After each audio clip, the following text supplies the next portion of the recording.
தாய் தமிழ் உறவுகளுக்கு வணக்கம்.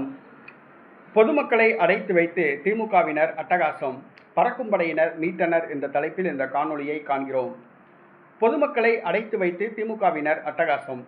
2026 தமிழக சட்டசபை தேர்தல் பிரச்சாரத்துக்கு பொதுமக்களை பணம் கொடுத்து அழைத்து வரும் திமுக, அதிமுக, தமிழக வெற்றி கழகம்.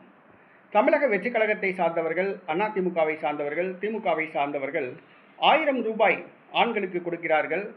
கோட்டர் கோழிக்கறி பிரியாணி கொடுத்து கூட்டத்தை சேர்க்கின்றனர்.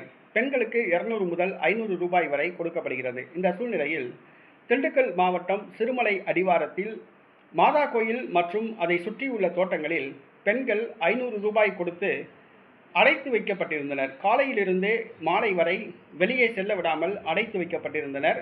தங்கள் வேட்பாளர் வரும் வரை அவர்களை காக்க வைத்திருந்தனர். இந்த தகவல் பறக்கும் படைக்கு தெரிந்தது. உடனடியாக இந்திய தேர்தல் ஆணையம் பறக்கும் படைக்கு தகவல் கொடுத்தது. பறக்கும் படை அந்த தோட்டங்களுக்கு சென்று பொதுமக்களை மீட்டனர்.